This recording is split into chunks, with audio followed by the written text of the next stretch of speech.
أهلا ومرحبا بكم مشاهدينا الكرام في فيديو جديد، وهذه المرة عن مجموعة أشياء غريبة اكتشفت وليس لها تفسير مطلقا، ولا نعرف كيف أتت للأرض أو تكونت. أماكن شاهقة الارتفاع عاش عليها القدماء ولا ندري كيف صعدوا إليها. كرات معدنية عملاقة وشلالات في وسط الصحراء وجدت فجأة. وقبيلة من الهنود الحمر في أمريكا لا زالت تتنقل بالبغال، ولقد ترك البشر بصماتهم الغريبة في أماكن معزولة، ولم يتم تفسير منطقي لها حتى الآن. 8 أشياء كلها غريبة وعجيبة، وهذا بعض منها، والأغرب في نهاية الفيديو. تابعوا معنا أعزائي المشاهدين، ولكن فضلا لا تنسوا الاشتراك في القناة وتفعيل الجرس ليصلكم منا كل ما هو جديد وغريب. رقم 8. أسرة دير عمود كاتسكي. وعمود كاتسكي هو مترصة من الحجر الجيري بارتفاع 40 مترا، وتعرف أيضا باسم عمود الحياة. حوالي القرن الرابع أصبحت هذه الصخرة مكانا منعزلا لمجموعة ستيلتس، وهي مجموعة دينية كانت لديها طقوس خاصة بالجلوس على أعمدة شاهقة ضيقة لتقترب من الرب. ولكن كيف تمكنوا من صعود عمود كاتسكي وتمكنوا من بناء كنيسة على رأسه؟ ما زال هناك لغز كبير. ففي عام 1945 فقط تمكن الباحثون الأوائل من تسلقه. فكيف صعد الرهبان على رأس تلك الدعامة النائية منذ زمن؟ وكيف تسلقوا 40 مترا بدون سلالم تذكر؟ فالسلالم أنشئت حديثا ولم يتوصل أحد لهذا حتى الآن. رقم 7. شلالات هافاسو. هافاسو باي قبيلة منعزلة في قاع الأخاديد، وهو المكان الوحيد في أمريكا الذي يرسل رسائله على ظهور البغال، ويسافر الملايين سنويا للاستمتاع بمنظر الأخدود العظيم. لكن قلة يعرفون بأن هذا المكان الذي يقع في أريزونا موطنا لقبيلة سرية تختبئ في الأعماق. فتعيش قبيلة هافاسو باي، والتي يبلغ عددها حوالي 600 شخص، في قاع أخدود هافاسو، وتعد أصغر قبائل الهنود التي توجد في أمريكا. ويستطيع الزوار الوصول إلى القبيلة الغامضة سيرا على الأقدام، أو على متن المروحيات، أو على ظهور البغال، لتجربة الحياة في قرية سوباي، والتي يوجد فيها مقهى ومتاجر عامة ومكتب بريد ومدرسة وكنيسة. وتعيش القبيلة في عزلة، ولا تزال تعيش حياة بدائية، حيث تعد البغال طريقة الاتصال والتواصل مع العالم الخارجي، فترسل رسائلها على ظهورها. ويمكن للزوار الاستمتاع بشلالات هافاسو، كما يمكنهم الاستمتاع بشلالات موني وشلالات بيفرز، والتي تبعد عدة كيلومترات عن مستوطنة القبيلة. رقم 6. الصخور العائمة. الصخور العائمة أكثر عجائب الدنيا غموضا في العالم. فالصخور العائمة في وادي الموت في كاليفورنيا. فهذا الموقع هو عبارة عن أرض ترابية وسطح متصدع لقاع بحيرة جافة في وادي الموت، فعلا اسم على مسمى. هذه الأرض الجرداء القاحلة هي موطن للصخور العائمة، وهي عبارة عن صخور يصل وزن بعضها إلى 300 كيلوغرام، تنزلق بسرعة على سطح الأرض دون مساعدة من الإنسان أو الحيوان، تاركة وراءها أثرا. بعض المسارات تكون جالسة، والبعض الآخر ينعطف يمينا أو يسارا، ويصل طول هذه المسارات إلى 180 مترا. وفي بعض الأحيان يبدو كما لو أن الصخور تحاول أن تسابق بعضها، والصخور لا تتحرك سوى مرة كل 3 إلى 4 سنوات، ما جعل البعض يزعمون أنها تتمتع بقدرات سحرية. نحن نعلم أن هناك سبب علمي وراء هذه الحركة، ولكن من الأكيد الاعتقاد أن هناك قوى غامضة وراء هذه الحركة العجيبة.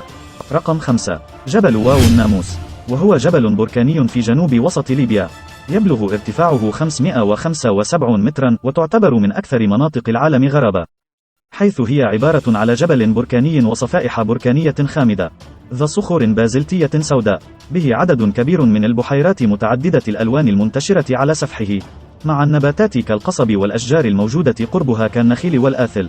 وتمتد فوهة البركان الدائرية على مسافة تقدر بما بين 10 إلى 20 كيلومتر، وتوفر المنطقة موئلا ومحميات طبيعية لعدد من الطيور والحيوانات. وتشير معظم الدراسات العلمية إلى أن التسمية بواو الناموس أتت بسبب أفواج البعوض التي كانت تنتشر في المكان. ويرجح العلماء بأن استخدام الحديد في حضارة النوق في غرب أفريقيا يعود إلى بودرة الحديد المتواجدة في موقع واو الناموس. وتعد تلك المنطقة موقع جذب سياحي، إذ يشبهها الزوار كأنها قطعة من سطح القمر سقطت على الأرض. رقم 4. مقبرة الصحراء لثدييات البحر. توجد في صحراء أتاكاما في تشيلي تل يصل ارتفاعه حوالي 40 مترا فوق مستوى سطح البحر، حيث وجد أثناء أعمال الطرق في عام 2010 أنه يحتوي على أحافير من 40 حوتا، إلى جانب مجموعة من الثدييات البحرية الأخرى مثل الدلافين وزعنفيات الأقدام وبعض الأسماك. وقد بدا الأمر في البداية وكأنه حالة مذهلة من الأحافير الجماعية. كيف يمكن أن تموت عشرات الحيوانات من مختلف الأنواع دفعة واحدة؟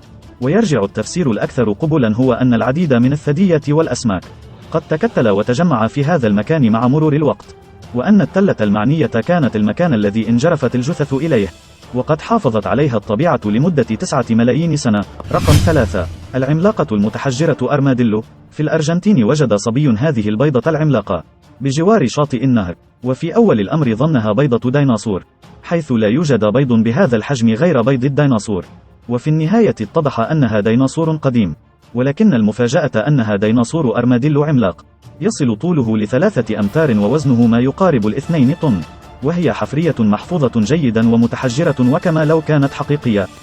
رقم 2. ظهور بحيرة من العدم في جنوب تونس وتحديدا بمنطقة قفصة. أصبح بالإمكان مشاهدة المئات من السياح وهم يزورون بحيرة قفصة الغامضة، التي لم يكن لها وجود من فترة ليست بالقصيرة قبل اكتشافها في عام 2014 حين تشكلت بصورة مفاجئة، ما دعا البعض من سكان المنطقة لإبداء سعادتهم بتواجد تلك البحيرة التي يمكن أن تصبح ملاذا لهم للسباحة فيها هربا من حرارة الصحراء. ولا أحد يعرف سر تلك البحيرة الغامضة، إذ يراها البعض معجزة بلا تفسير، فيما يشير آخرون إلى أنها لعنة. المثير أن لجوء الكثير من الأشخاص إلى النزول بمياه بحيرة قفصة والسباحة بكل بساطة في مياهها قد جاء في ظل تحذيرات عدة من خطورة تلك المياه التي لا يعرف الجميع مصدرها، والتي قد تكون مختلطة من الأساس بمواد مشعة أو كيميائية تسبب السرطانات، حيث رأى الجميع تحول المياه على مدار أيام قليلة من مياه بيضاء صافية إلى أخرى خضراء مليئة بالطحالب، لتزداد مخاوف الخبراء والباحثين. والبعض يؤكد أن هزة أرضية هي التي أدت لتسرب مياه جوفية بشكل مفاجئ لتشكل تلك البحيرة بين ليلة وضحاها. أما السكان أنفسهم فيعتبرونها معجزة جاءت لتخلصهم من حرارة الأجواء الشديدة. رقم 1. وجد رجل بوسني هذه الكرة المعدنية العملاقة ذات هذا الحجم الهائل، وطبقا لعلماء الآثار فإنها وضعت منذ زمن بعيد من قبل التاريخ، ولم يصلوا إلى أي معلومات مؤكدة عن كيفية وجودها أو كيف وضعت بهذا الشكل وكيف صنعت. وذهب بعضهم إلى أنها ربما من الحضارات القديمة من صنع الإنسان البدائي القديم، وهي التي تزن أكثر من 30 طن، وهي من الحجر المختلط بمعدن الحديد الأحمر، وهي تماثل صخور كوستاريكا التي اكتشفت، ولم يتوصل أحد لسبب وجودها حتى الآن، حيث يحتمل وجودها منذ عصور ما قبل التاريخ. وقد اتخذت كوستاريكا هذه الصخور رمزا قوميا لها، وتذكر بعض الأساطير أن السكان الأصليين تمكنوا من الوصول إلى سائل قادر على تليين الصخور يمكنه إذابة الحجر الجيري بواسطة المحاليل الحمضية التي يتم الحصول عليها من النباتات. فمعظم الكرات تم إنشاؤها من الكابرو، وهي صخرة نارية مقاومة للحمض. شكرا للمشاهدة أعزائي المشاهدين، ونرجو دعم قناتنا بالاشتراك وتدوين ملاحظاتكم في التعليقات، فنحن في انتظار ملاحظاتكم لتطوير القناة وإنشاء المزيد من هذه الفيديوهات.